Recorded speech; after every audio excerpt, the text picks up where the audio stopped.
Hello and welcome to the LiveFitNow podcast. My name is Vicky Brown and I am your host. Welcome to episode 45. Today is the first episode of series 2 that we have a guest.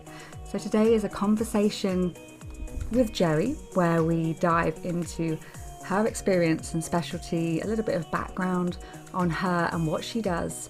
And I have no doubt you're going to be able to have some takeaway ideas, thoughts, tips that you might be able to just have a think about and potentially implement into your life, or you know someone that might benefit from something that you listen to. So without further ado, here's the conversation. My guest today set up Talk Through It in 2016. She is a solution-focused practitioner with training in counselling and cognitive behavioural therapy.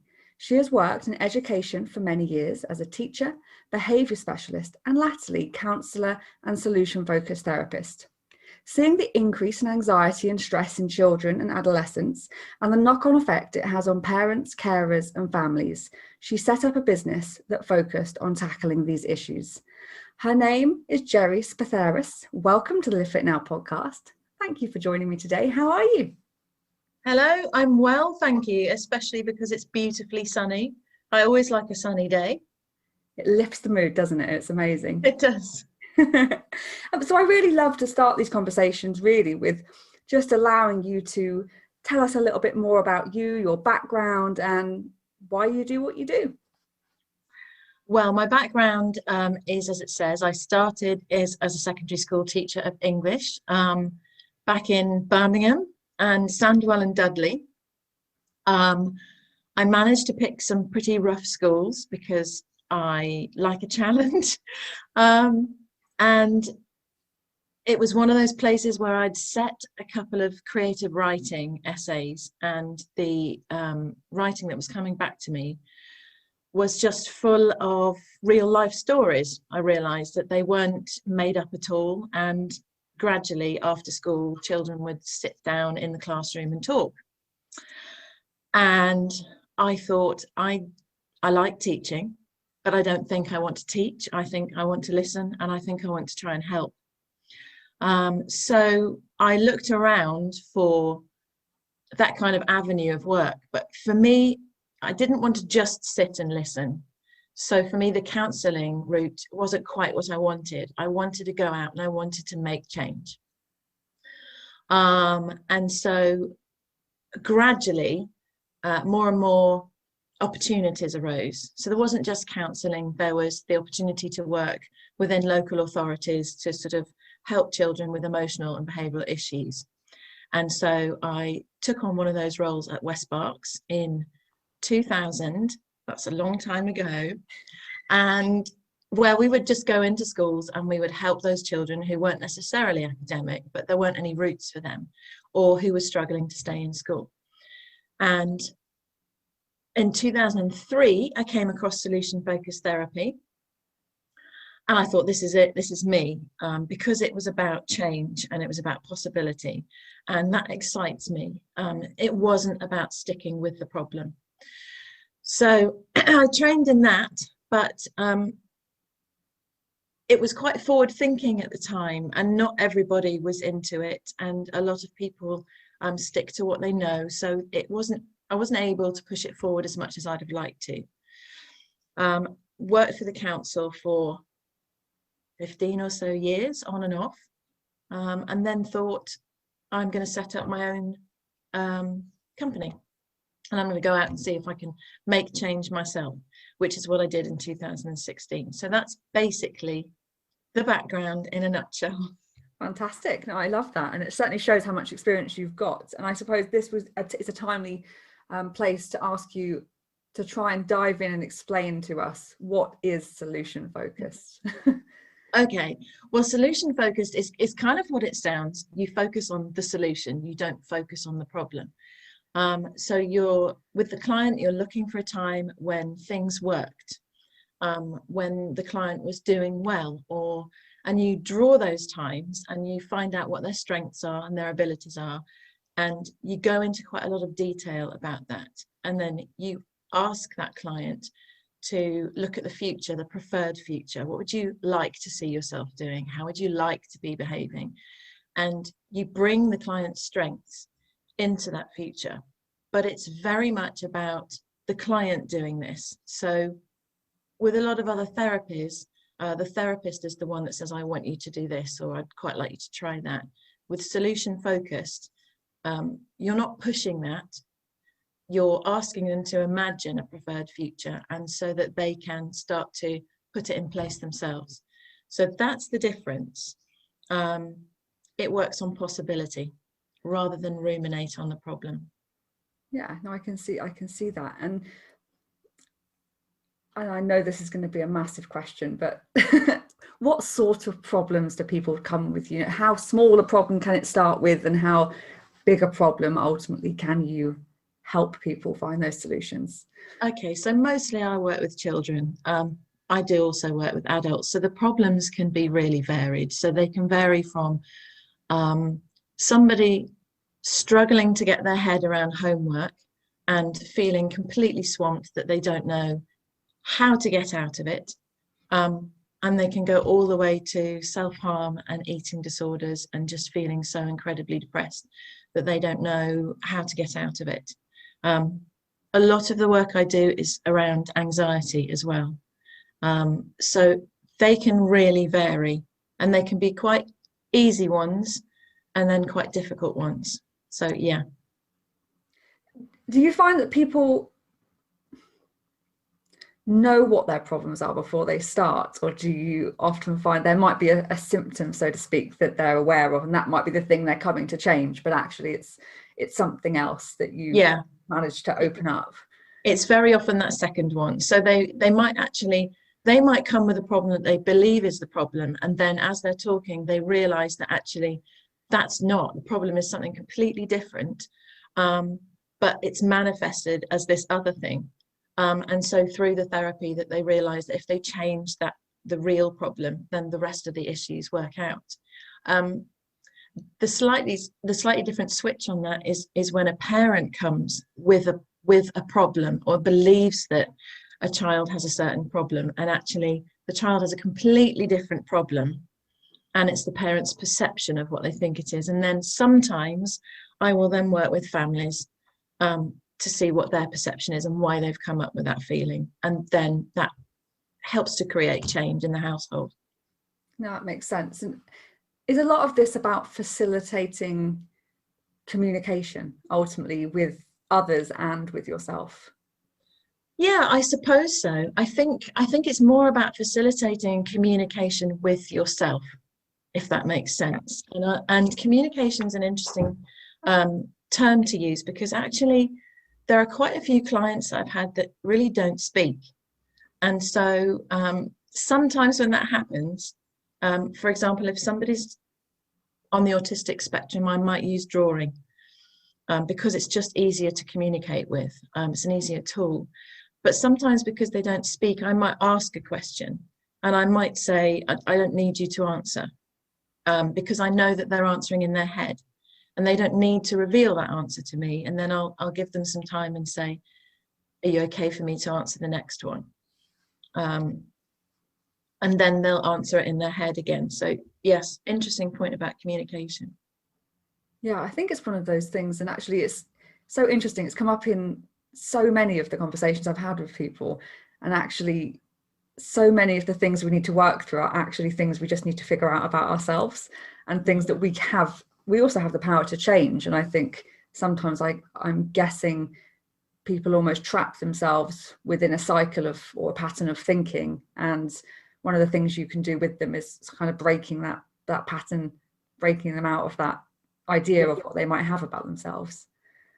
Yeah, I think that's true. And I think that usually quite a few people will go and they'll talk about the problem if it's with a counsellor, or they might talk about the problem and they become more entrenched in that problem. And for me, it's about looking for those strengths, and about acknowledging those strengths. That's important. Wow, gosh, so you had the strength to come here today, or so you can do this. When is the last time you've done that? And then they'll reflect back, and they'll pull out times when actually they have used that ability or their strength. And when they do that, that's when they start thinking, wow, actually, I have got something. So I could use that. Or it did go well that time. So also, I think it's about challenging the times when they have this misconception that everything always goes wrong and they can never get out of it. And it's about asking them to think, well, what about the times when you did? And it's about recalling those times and then pushing them forward into the future. And that's why I like it so much.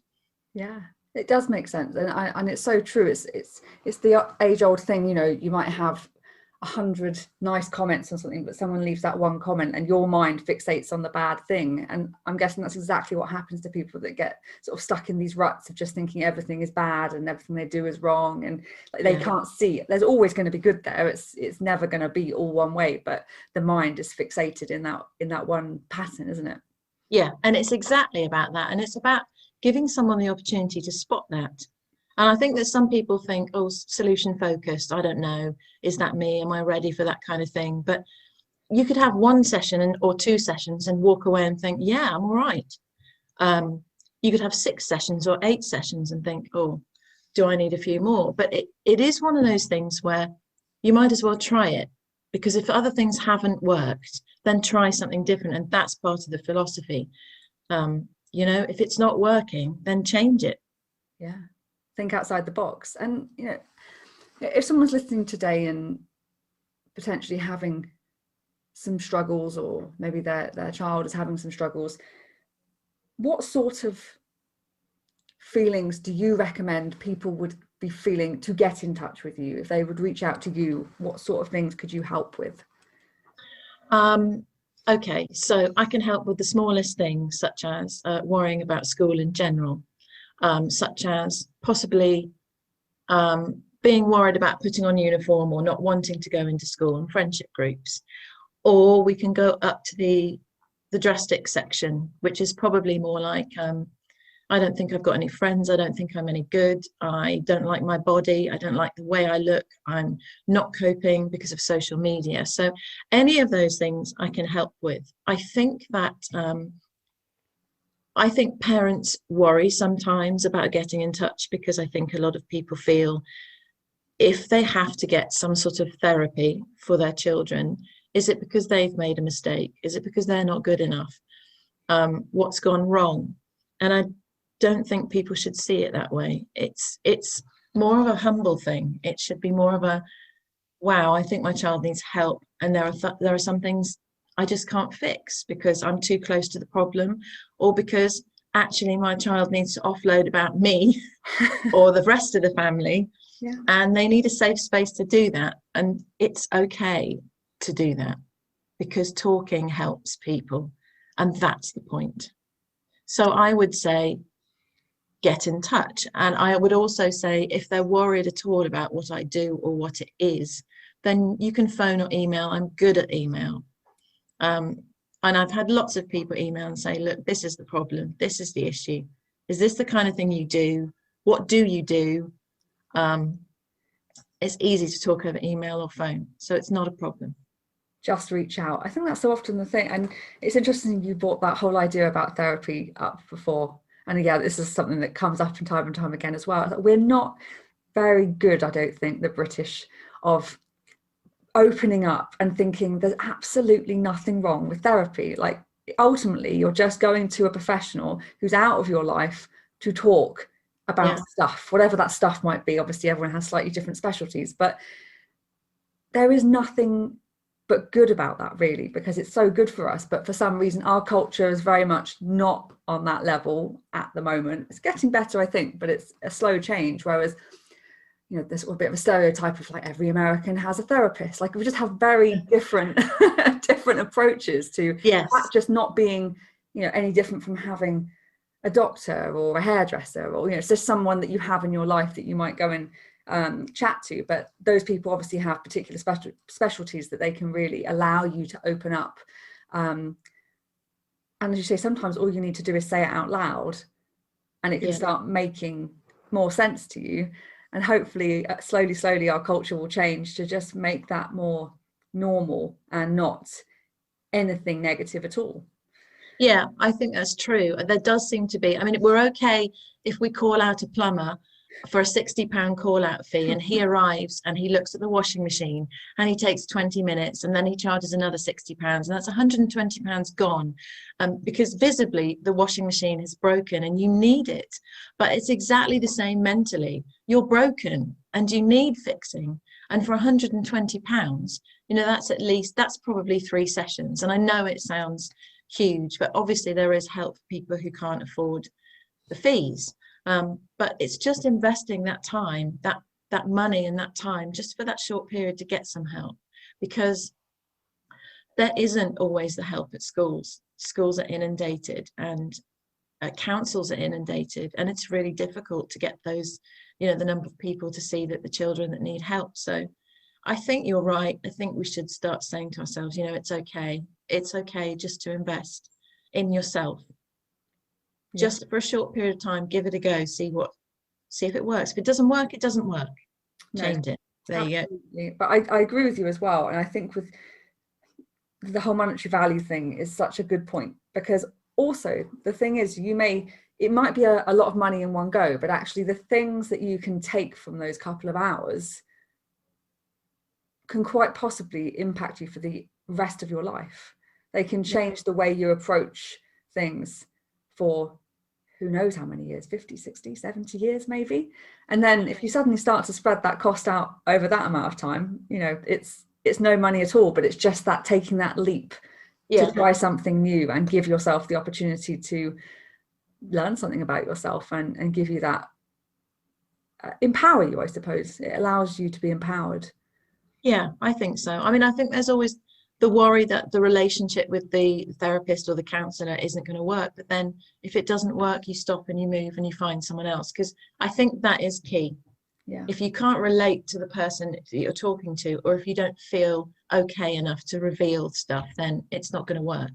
So the relationship between the person and the counsellor or the therapist is key. Yeah, absolutely. And yeah, always try again. I don't think ever give up on the first attempt, because sometimes you're not going to connect straight away, and it really is a connection thing, isn't it? When there's any sort of help involved, if you don't gel as two humans, it doesn't quite work, does it? It doesn't. No, that's true. And I would say on that point, actually, that I would say that solution focused is probably a 6-session therapy, but it does take about 4. I would say 4 for somebody maybe to open up and to start talking. Yeah. Having said that, I've had people who've come for 1 and walked out going, wow, that's great, thank you, I'm fixed, and they're off, that's it, which is nice, obviously. Yeah. But if you've closed up for a long time, it takes time to unlock that, because some of these things are really deep, I would imagine. Yeah. I mean, do you have any advice for people, you know, perhaps they're not quite ready to reach out? Are there any good things that you could advise for people to try and do, little daily habits perhaps that could help, or if a parent wants to encourage their teenager or young child to just try something to open up a little bit? Yeah, I mean, I think I would ask yourself, what is it that you want to change? Where is it that you want to be? What are you looking for? And when you've got that question, you could sort of write it on a big piece of paper and stick it on the wall. And then you could use the mind map method, and you could just draw little things off it. What is it you're looking? How are you going to do that? When was the last time you felt that? Or how could you change that in small steps? That's what you're looking for, tiny little steps. You're going to love this, Vicky, but here's an example. I have not been to the gym, obviously, for a while. And I was thinking, I need to change. But it takes a long time to mull those thoughts over, because then you start thinking, how am I going to make that change? And for example, I started thinking, when are the times that I feel like making those changes? So they're very small steps. So I've whittled it down to the morning. When in the morning could I make those changes? So again, you're breaking it down, and what you're looking for is the detail. So although I've applied that to myself and going to the gym or exercising, finding a time when it will work, my next step would be getting myself to the gym. And I might tell myself, I'm I'm just going to turn up, but it's okay if I don't do anything. And that's the tiny step. And I know that when I get to the gym, I will do something, because my brain will say, well, you're here, so you've got to do something. So again, for kids, it's the same thing. It's breaking it down into tiny steps. How am I going to get from one step to the other? Well, I'm just going to do it, and I'm not going to put pressure on myself. I'm not going to expect perfection or an outcome. I'm just going to break it down into small steps. So that's what I would say. But I would say, start with that question. What is it that you want to change? What do you want to be? Where do you want to see yourself? Do you want to be talking to those other kids? Do you want to be handing your homework in on time? Do you want to be liking yourself more? And then it's breaking it down. When was the last time I succeeded in this? What was I doing? How am I going to do that again in the future? That's fantastic. And what I love about that is, have you ever heard of BJ Fogg and James Clear? No, it sounds like a DJ group. It sounds like some kind of pop music. Well, they aren't. They're academics, as it goes. And I think they should rap. They should team up, shouldn't they? They have. They've both written books on essentially habit building, and you literally have just broken down what all the science, and often what I talk about when it comes to trying to integrate new habits or remove habits. And I guess that's it. It's really breaking it down to super simple things. Yeah. Rather than setting massive concepts into the air that's just too big. And again, it's finding the solution. If you can't figure out how to get there, it's just going to linger there and be annoying that you can't get to it. And if you break it right down, and it really does apply to every single one of us, if we have anything that we want to change, if we want to feel different, if we want to change what our identity has become into a new one, it's as simple as just really breaking it down from what the thing is down until you can start taking action on it. Yeah, it is. And you're right about the habit. I mean, you can often go online and read that it takes something like 8 days. It takes 66 days plus to make a habit. And that is continually doing that thing at a time that suits you. And so to expect yourself to be able to do something sooner than that is creating a sort of stone around your neck. You have to be kind to yourself. I think that's the point as well. Yeah. Every time you make a small change, you have done something that's actually quite big. It's that ripple effect. You throw a stone in the water and you create those ripples. Yeah. So I'd like to... Sorry. You have to take that positive association as well, don't you? Like, you have to acknowledge the fact that if you just turn up to the gym, like you turn up to the doors, I'm at the gym, right, I'm off. Ultimately, you have to be like to yourself, yes, I did that. I've done it. I have made progress on the thing that I want to get to, even if you didn't work out. And then once you get that positive association again, your mind wants to do the positive things.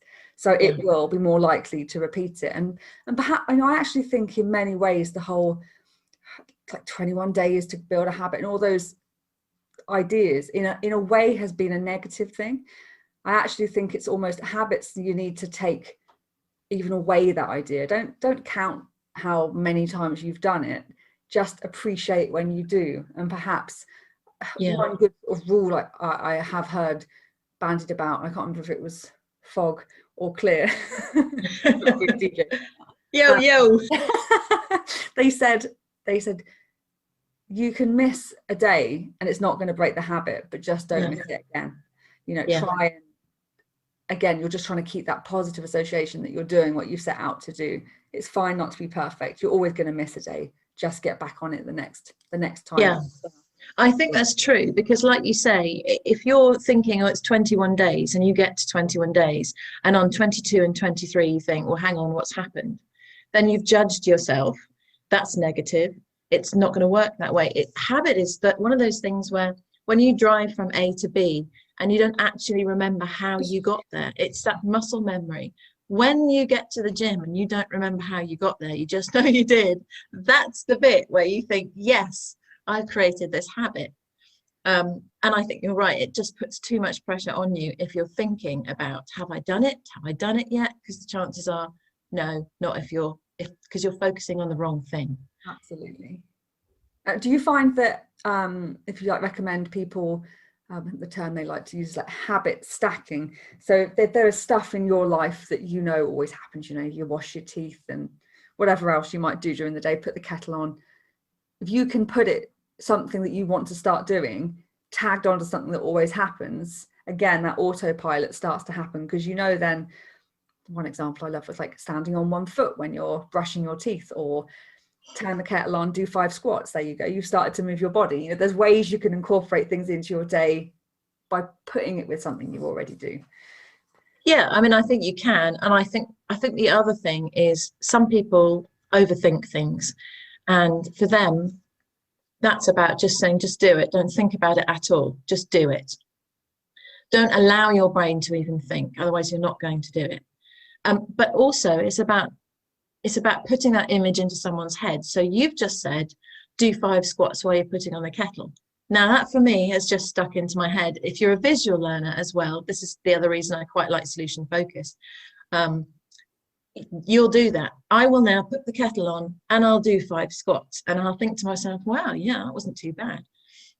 If I'd told myself to do it, perhaps I wouldn't necessarily want to do it. But the fact is that I've just imagined what you said. And by imagining that, I've stored that into my head. So I then may do that. And that will help me with my exercise routine. Exactly. So, yeah. Adds up, doesn't it? And again, I think the problem with any sort of issue that you might have, it doesn't even matter how small it is, I think, in the first place. It grows, it festers, and it becomes massive, even if it is relatively from the outside world a small thing, but it becomes very big, doesn't it? So yeah. I think to be able to actually break it down makes it feel more manageable, and the fact that you feel like you can tackle it, because once it's become this huge thing, it just almost seems too much to try and take on.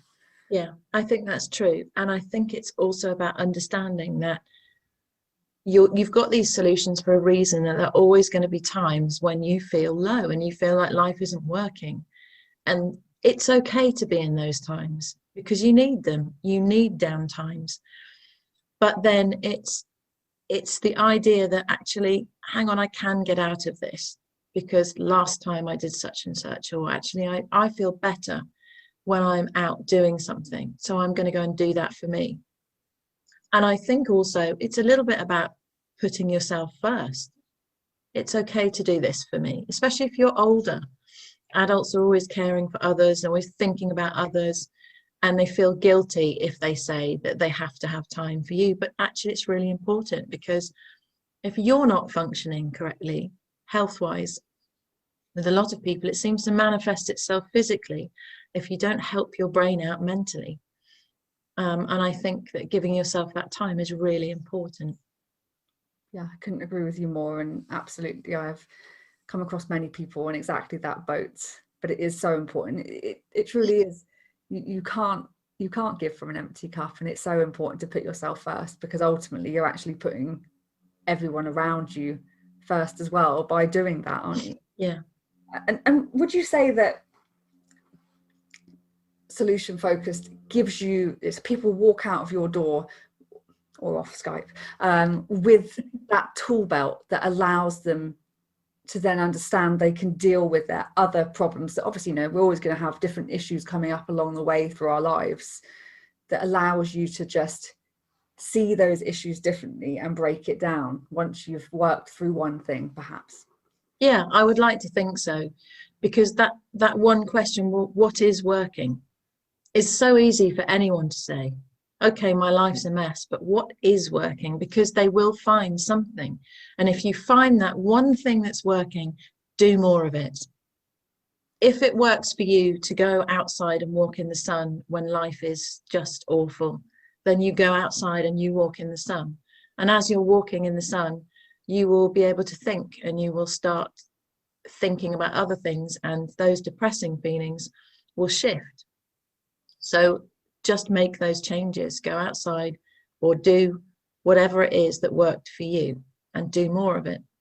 Yeah. Do you find people's generally work best just literally within their own head, thinking about it, imagining, Or do you ever find that, for example, journaling, gratitude lists, stuff like that, does that ever apply, or is it that just a very different angle?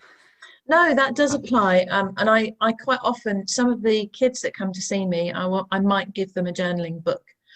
And it might have prompt questions in it. And it might say, write about the good things that happened this week, or write about things that you did well in. Or if they don't want to write because they're sick of writing, then it might be draw something. So yeah, quite often I will use things like that, or I use art, a bit of art, to help move children on. It really just depends on the client. Yeah. Do you think sometimes it's really just about finding a way of expressing ourselves? And I get the feeling that particularly with the up and down emotions that teenagers are going through as well, as well as trying to get through education and all of the different things they're trying to juggle, perhaps some of them just feel that they can't express themselves, for want of a better word, like within the system. They feel like they can't do and be what they want to do, and perhaps that's the thing that sort of starts to trap them a little bit.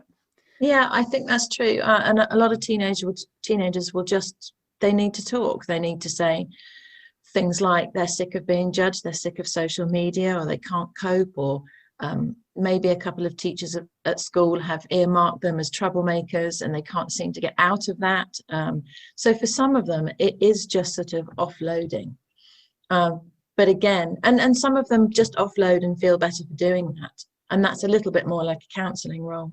But again, it's sort of pointing out the bits that, okay, well, when did you last feel okay? Who are you with when you don't feel judged? And then it's, oh yeah, it's not that person, it's this person. I actually feel much better with that person. And then they make those changes from there. Yeah. Sometimes it can be just delightful, because some of the little children are really, really good at finding their own answers. So actually with some of the younger children, it's just a much easier job, because they're so open to change, and they're so open to, oh, I remember when, and finding the positives. And as we get older, we get more entrenched. So the sort of later teenagers, especially going through puberty and then a bit later on, and teenagers, who have got to sixth form and they're about 18 and they've been told, well, you're an adult now, so off you go. And the whole world is out there. It's scary. And they feel they should be behaving like an adult and not saying help. But it's okay to say help. It's a big world out there. So yeah, it's very different outcomes for different people. Yeah, that's really interesting. How young a child have you worked with, just to give some sort of concept? Yeah, the youngest child was 7. 7. Yeah. Interesting, very interesting. And there's something that's come up a couple of times, and I'm amazed I've not jumped on it yet. Social media. How big an impact do you feel that it's actually had on, well, all of us actually? I was going to say adolescents, but I think perhaps adults just as much. Yeah, I think it's huge, but I think that you can see that there are positives from it. I think that's very clear. Being able to connect, over COVID especially, lots of YouTube videos that are funny that people have shared, just humor, or listening to other people that have had meltdowns and come out of it. That's really valuable. But the flip side is, I think, the types of accounts where young people always look good, always seem to have a good day, never photograph a bad day or a bad scene. And there is that sort of area of judgment, I think. And especially adolescents who think, well, I should look like that, or I should behave like that, or I should have 270 million followers. And if I don't, I'm not popular. And yet none of those have a real friend group. But there's big issues with this, because many people won't see that, because they don't want to see that, because that is their way of life, and they've had phones since they were about 6. And so being without one or not having that is is actually a disability rather than it being the other way around. I think people have probably, I'm going to generalize, I want to say my generation, but that makes me old, so I'm not going to say that. Knew what it was like to not have a phone and to not have social media and to not be judged and to just say, I'm going off for 6 hours, you can't contact me, and then I'll be back. That's freedom. Yes. So I think that there are two sides to it. It's a difficult one to call that. It is, it really is. And no, we often discuss it in as far as we're the generation where it came in sort of late teenager years. But we still remember the dial-up. We didn't have constant connectivity. If you want to make a phone, come off the internet and then log back on. Like those things, I think, allow you just to have a little bit of distance. But I think one of the hardest things is the boundaries, I think, of social media. It's like, as you say, it's 24/7, really. I mean, kids are connected to their phones once they've got them. And I'm guessing one of the easiest ways of at least giving your brain some space and perhaps allow your brain to see the real world around you and not the internet world, because it has without doubt skewed all of our perceptions of what the world is, because what you see on your phone is not what you see when you walk down the street. It's so different. And I think it's just making sure you're seeing the street, not just the internet, because you are always going to feel less than, because they're only showing you the edited version of stuff they want to show you. So unless the thing is, you know the truth of your own editing, whereas you can only see the edited version of other people's world. And I think if you can put boundaries perhaps of just time within the day and the week of not having it, it just gives you some space from it so that you can get more of the good stuff and the connection, rather than just purely constant consuming of this. And I think, that's really important for kids. I think parents should be saying no phones in bedrooms after 10 at night. Tellies in bedrooms are not ideal. You just need to shut down. And I think that is really key, actually, and having times when there isn't a phone available or there isn't a TV. I know that it produces shouts and screams from all manner of teenagers when that happens, but it's worth going through that, coming out the other end when they say, oh, actually, I really enjoyed myself, because they actually relate on a one-to-one.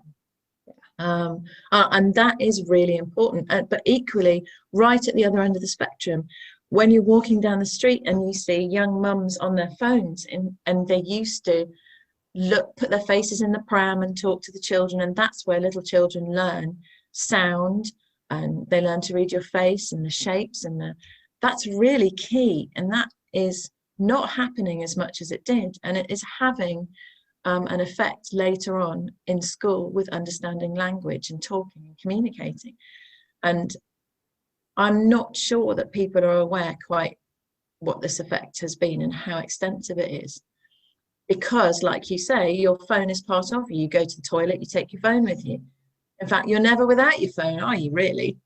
You have to make a conscious effort. I mean, realistically, they have been perfectly designed and they are constantly being fine-tuned. Yeah. Watch that ping just as you notifications to get your attention.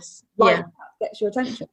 They want you to keep scrolling. Like they have the Social Dilemma. That's the program, wasn't it? The documentary. It's like, they want that from you, and you can't help but want that. Like, it's not your fault, which is why you almost have to force those breakers. You have to put those things and rules in place for yourself, so that you can break the addiction, because they're trying to make you addicted. It's not as if it's not a shortcoming of an individual. You're trying to break a very big machine by not constantly having it. And it's difficult because obviously people, I mean, you check your phone for things. You don't necessarily have to have memory recall anymore. You just look at your phone. Or Google it.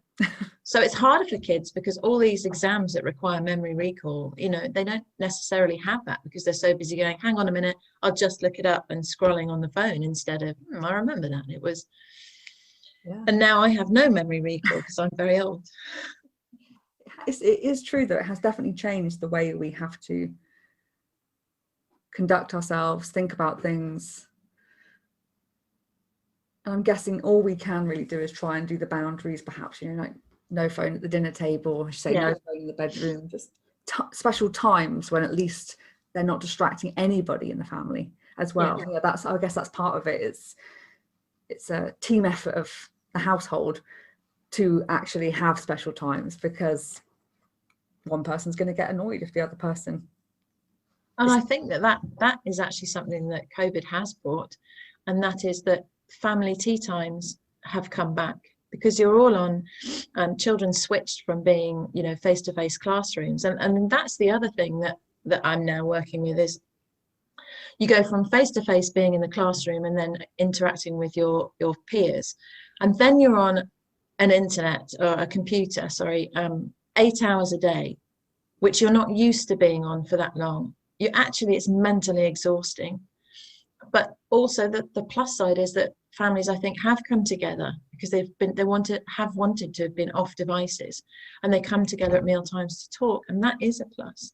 Yeah. And the other interesting thing is that I don't think gets much press really, is the fact that although there's been a lot of talk to say that COVID has been bad for people and children's education is behind, there are a lot of children who've benefited. The children that are anxious about going into school are the ones that have accessed the work at home in their own environment where they feel safe for the first time. And actually, that has been a benefit, and that needs to be noted, I think, that there are different ways of children getting an education. And the fact that they maybe have lost education, I'm not so sure. They've worked really hard over that time, and with no classroom distraction, because they're not in a classroom, and possibly more work than had ordinarily been given, because the teacher has been allowed to give them that work because of no classroom distraction. So I think there have been some benefits in that respect. Yeah, no, that makes sense. And I do think a hell of a lot has been learnt, and really highlighting the fact, and I know it's something you'd already been very much aware of, what was being in a classroom, but people really do learn in different ways. So this year for some has been a chance for them to thrive, and whereas others have really missed out on the environment because that's how they thrive. But but hopefully in some way or another, I know budgeting is often the limiting factor, but there'll be some way to move forward in a slightly more adaptive way, and letting more children actually use their form of thriving. Yeah, I think that would be good, wouldn't it, if you could have a bit of everything, because it goes all the way back to that solution focus thing. Well, what worked? Well, actually this worked for that person and this worked for that person.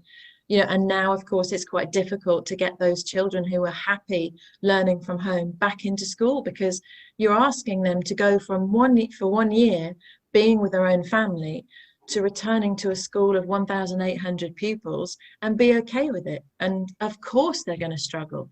Yeah. I mean, that goes without saying, but those technologies that were in place then, could they not be somehow applied? So what worked? Bring it forward, make a change. Yeah. See, it's all solution focused. It is. It's our life, isn't it, really? That is our life. And one of my favourite questions to ask everyone is, are there any common myths linked to any aspect of your industry that you would like to debunk, that you think we've got the wrong end of the stick? Oh, that's a blimmin' hard question. Not that I've heard. No, not that I've heard. Do you think perhaps it's just the misconception of the fact that therapy, we use that sort of a broad spectrum term? Yeah. I think I think yes, it's for everyone, but actually I think perhaps people thinking, no, that's not, I can't be doing that, it's too embarrassing, or it's not something I could think of. No, you're right. I mean, I was thinking more of the solution focus bit, but you're right. Of course, the therapy puts everyone off, because I think you touched on it earlier. It's a very Americanized thing, isn't it? You're being therapized, or you're in therapy because you must have something seriously wrong with you. I hate using the word therapy. I think you're right. That's why I use the word practitioner, because I practice it, and I hope that others will practice it when they've been to see me. So yes, I would agree with you. It is the word therapy. Take it away.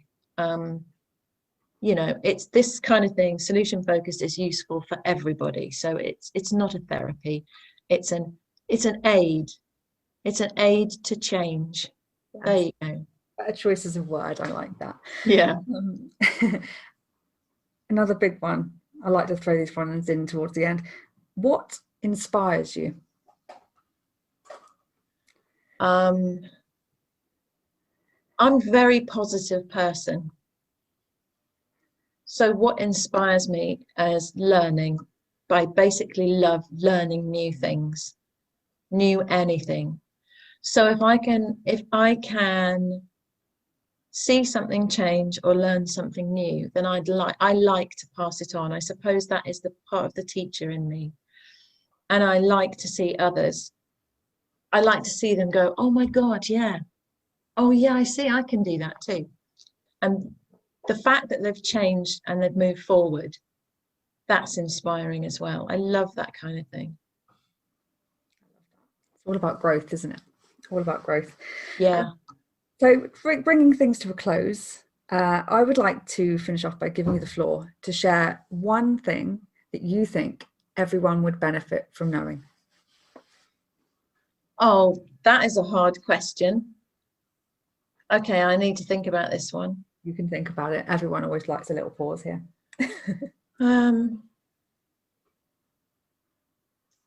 I think that life is full of opportunities and that nothing is static and that everybody has inside them the opportunity to do something different or to be something else, that we're not pigeonholed.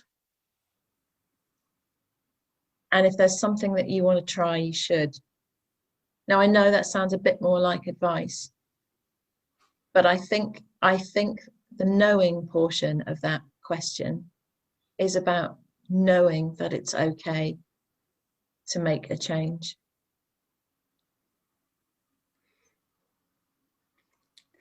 I like that one a lot. That's fantastic.